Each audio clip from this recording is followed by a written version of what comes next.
Moving on, one man who might be able to let us know whether our bets have got any chance of winning this week or not is Jake Watson, talkSPORT's very own Leicester aficionado, Jake Watson. But some of you who've listened to the podcast since the early days of We Are West Ham and formerly the West Ham show on Love Sport Radio will, of course, remember Jake's dulcet tones as the presenter. Jake, lovely to have you with us again, reminiscing about the old days, me, you and James Jones tucked up into that grubby little studio in Southwark every Tuesday night, chatting West Ham. How's things? Yeah, mate. Some happy memories. It was good fun, wasn't it? It's all good. I'm very well, and I think I get the feeling that you guys, as West Ham supporters, are a lot better than perhaps we were back then doing those shows. So I'd imagine a completely different world for you guys right now. Yeah, it is somewhat more of a positive environment than perhaps it would have been in the old the Love Sport Radio days. Me and James just desperately, frantically trying to find any positive that we could feel cheerful about. But thanks, you've worn a very nice retro Leicester shirt. Then would Tony Cottee have ever worn that one? Is that the same sort of era? Muzzy, is it? Number 6. Yeah, it is the same era. Yeah, you bang on, and you can get a Tony Cottee version of this one. But I went for my idol growing up, which was the one and only Muzzy, is it?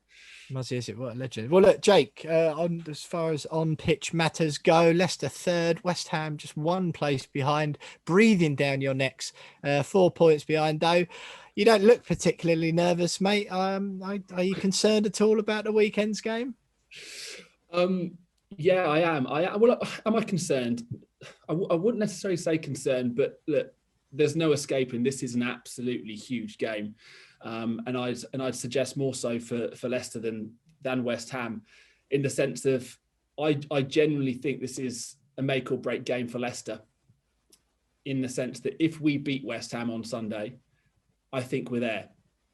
I really do. I think that would give us such a kind of a nice gap over you guys. And I think about an 8 gap or 9 point gap with 7 games left. And we've then got, after you, we've got a run of games of Newcastle, Palace, West Brom and Southampton, which I'm fairly confident of winning at least 3 of those 4. So yeah, if we can win on Sunday, we are, I think, psychologically nearly there. But if we lose, which is very possible because you guys are playing so well at the moment, it is going to make the whole thing that little bit kind of more nervy. But, we've been here before, and I'm a lot more relaxed and confident and comfortable with Leicester as a team than what I was 12 months ago. So I'm okay, if I'm completely honest. Jake, how important is, well, I suppose it's a bit of a silly question. James Maddison's fit now, isn't he? So he should be back. But in terms of Soyuncu, obviously, I think he's got a positive COVID test. So you're going to be missing him.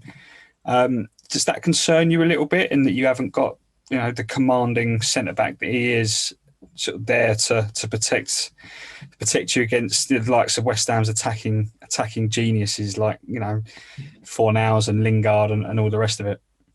Do you know what? It's a really interesting one, because with Maddison coming back, as you say, Harvey Barnes still out, we've kind of been forced to play this new formation, which is seeing Iheanacho play up front, and then has played the 3 centre-halves. And we're really fortunate that we've got 3 really good centre-halves in Johnny Evans, Shaglar Soyuncu and Wesley Fofana. Now, it took a little while for those 3 to get used to playing as a 3, because it wasn't natural and normal to them. But in recent weeks, they've looked really, really good. So with Cags getting COVID out on international duty, it does kind of give us a little bit of a headache in terms of what we do, because we're going to want to fit Maddison back in the team. We also want to kind of keep Iheanacho back in the team. So lots of fans are a little bit unsure with whether we just go 4-4-2 and put Wesley Fofana and Johnny Evans as the centre halves, or we do what we did against Man City and bring Dan Amati into that central position. And I think Brendan will play pretty much the exact same team that played against Man City, with Dan Amati as a centre half, and possibly Maddison in for Perez as the only change. But I wouldn't be surprised if he sticks with the exact same lineup as what played against Man City. Jay, you mentioned Wesley Fofana there, and he's a centre-back that we were looking at and missed out on, and I've been unbelievably impressed with him since he first arrived. You've seen a lot of good centre-backs, sadly, at your place in the last few years. How highly do you think his ceiling is? Because he looks like he's the real deal, him. It's quite scary how good he is. Yeah, I remember you guys were interested. I'd completely forgotten about that, to be honest. I mean, when we signed him, I think he played less than 20 professional games of football, and Leicester went and paid over 30 million quid for him. And in his first game, you suddenly realised, wow, this guy's got something about him, and he's got everything. He's so aggressive in the way he defends. He's quick. He's confident on the ball. And as I said, he's just turned 20 years of age, and playing in defence alongside someone like Johnny Evans, it's obviously been really beneficial to him. And if you're going to kind of slap price tags, because that's what you know how this works as West Ham fans. As soon as a decent player who plays well for a season, they've been linked with 60, 70, 80 million pound moves elsewhere. I think his ceiling is significantly higher than, say, for instance, Evans and Soyuncu. And you look at the price tag of someone like Harry Maguire. If you're going to start slapping price tags on someone, then he's already at least doubled what we paid for him. Let's put it that way. Jake, Kelechi Iheanacho, you mentioned him there, is absolutely come into his own recently. I don't think, I think he's always been the sort of player that other fans would look at, especially a club like ours, and go, yeah, we wouldn't mind having someone like him to come off the bench when Antonio's injured. That's a decent little backup striker. He's the sort of bloke that you could see going to play at Tottenham for the odd game that Harry Kane doesn't get in the team, blah, blah, blah. All of a sudden, recent weeks, he's sort of trying to force his way to the front, elbowing Jamie Vardy out the way, scoring goals left, right and centre. What's happened to him? Is it the system change you mentioned there, or has he just had a new lease of life? Yeah, I think it's the system change, but it's quite miraculous though, isn't it? I mean, let's compare him to Lingard. The two players that were completely at times forgotten, and I'd say that even some Premier League fans would even mock to a certain extent. Would say that they're useless. But the pair of them were the two best players in the Premier League last month. And let's not forget earlier on in the season, it was just after Christmas, Jamie Vardy was out for a few weeks. And Brendan Rodgers didn't even play Iheanacho. He decided to go with Ayoze Perez as the lone striker, as kind of like a false nine. So even then, you'd say that Brendan still wasn't completely convinced by what Iheanacho brought to the table. But he got his opportunity. It is due to that formation change, him and Vardy playing up front together, and it's been quite incredible to watch, because over the years, as brilliant as someone like Jamie Vardy's been, he's often very isolated. It's not uncommon to hear stats at half time saying Vardy's touched the ball 3 or 4 times, and just by putting Iheanacho up next to him, it's completely changed the dynamic for Leicester. And as you've seen, it's completely I'd say almost reinvigorated, but we've never invigorated. We've never seen him play this well before, even when he was kind of that youngster coming through at Man City. So it's been brilliant to see, because he's a great guy, is Iheanacho, and he's loved lots, and he's just signed a new contract.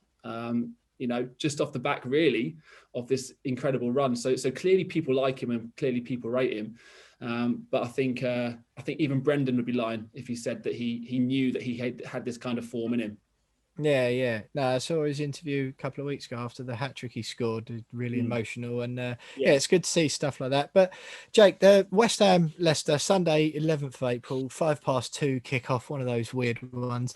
How do you see the game playing out? You mentioned the system there. For those listening who might not have watched as much of Leicester recently, what sort of system can West Ham expect to be up against formation wise and personnel, and how do you think the game will play out style wise? Yeah, it will be interesting style-wise, because let's not forget the return fixture when you beat us at our place and did it quite comfortably, and it was quite it was one of those games that has happened quite frequently with Leicester, of being at home and not being able to break down the opposition and then being hit on the counter, and West Ham did it so well against us. But that's kind of the way that we play when we're away from home. We've lost one game away from home all season, and that was at Anfield. It's phenomenal, we've that, isn't it? Record in the Premier League. So going into away games, we're significantly more confident and comfortable than we are for the home game. So I suspect he will line up with a 3-5-2, with wing backs of probably Pereira and Castagna, potentially Maddison in for Perez, and then hopefully that front of Iheanacho and Vardy. And it's a team which can kind of do both, in the sense of it can soak up that pressure and hit you on the counter if it needs to, But at the same time, if you allow us to have the ball, they're confident and comfortable to be able to do that. So it'll be very, very interesting to see how the game plays out, because that kind of relies or depends a little bit on how West Ham play, to be honest. Yeah, I'm not sure about that, lads. James, are you envisaging that we do the same thing? Because we've said, haven't we, that the having no fans in has allowed West Ham to make London Stadium a bit more of a fortress than it ever has been, but also play a bit more of a patient brand of football as well, where we're not necessarily, being urged on to the players aren't being urged out of shape by the crowd or anything like that. Against a team like Leicester, who we've seen it when we played United, or when United came to the London Stadium earlier in the season, we looked good in flashes in that first half and then got stung really quickly on the counter-attack. How do you reckon we're going to approach the game? It's difficult. I mean, I think we've got the third best home record in the league this season. I mean, we've been really, really good at home. But that said, against teams that have come to London Stadium and sat back a little bit and looked to catch us on the break, we've really struggled to break teams down. I think Fulham causes problems, Villa causes problems. I think Palace did the same thing, and caught us on the break many a time. And Man United did it perfectly, as you said. So I think that could be a difficult one for us. And as Jake said, I mean, that's essentially how Leicester won the Premier League a few years ago as well, just catching teams on the counter, soaking it all up, and then going. So, I mean, if that's how the game's going to be won, it's just who can counter better. I think that's where it's going to be won at the weekend, because we won't be. I don't think we will do well just trying to chip away at the defence and trying to get a break in, because we really struggle when we've got a lot of the ball, I think.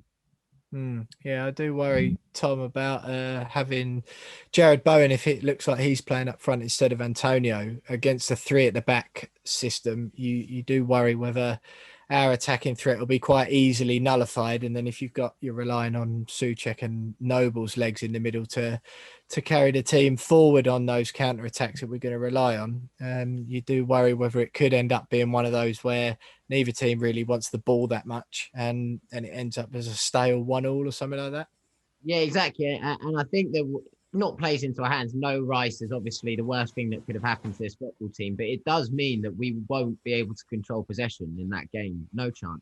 Souček and Noble won't be able to compete physically with Indeed and Tielemans and So they will have the lion's share of the possession. I'm pretty sure of that, because they'll most likely win that midfield battle. And I think that could play into our hands. I mean, we'll risk Rice, and I think it'll be scrappy. Both teams won't want to lose this one. I think a point sort of isn't a bad result for either of them. And I wouldn't be surprised to see it, KG. I think the nerves will start playing sooner or later with West Ham, and we'll stop seeing 3-2s and 3-0s sooner rather than later. And I reckon it'll start this weekend. Yeah. Jake, before we let you go, what's your score prediction for the game on Sunday? Oh, honestly, I really don't know. I do think that Tom is probably right in the sense of it'll probably be cagey, because I think that both teams will recognise that there's a huge amount on this. But then that being said, most of the West Ham games in recent weeks have been full of goals. So I suspect there'll be a few goals in it. Naturally, and obviously, I'm going to have to predict a Leicester win. I can't predict anything other. But I'm going to go with 3-2 to Leicester. I think it'll be plenty going on.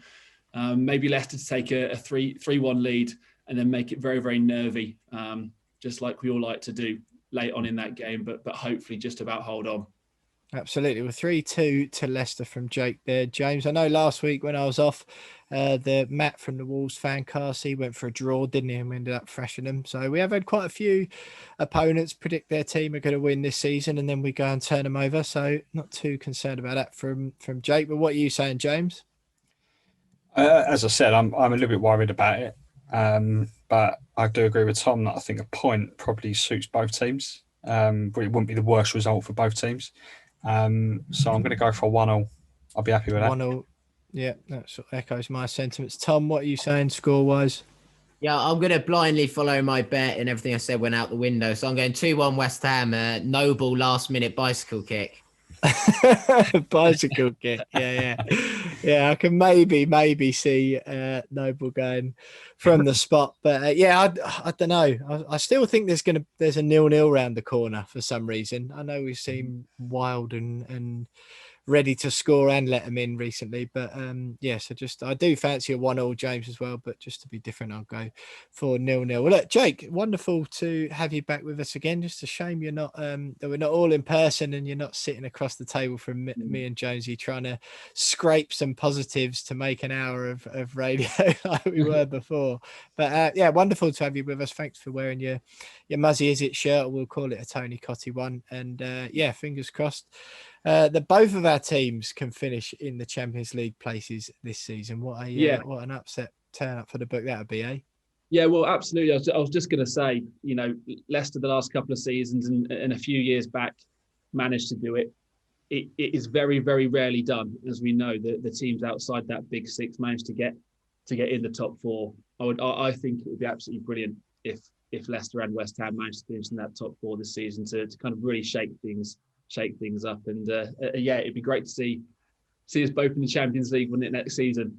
Exactly, mate. Absolutely. Well, look, Jake Watson there of talkSPORT Infamy, massive Leicester fan and former host of the West Ham show on Love Sport Radio. Brilliant to have you joining us, Jake.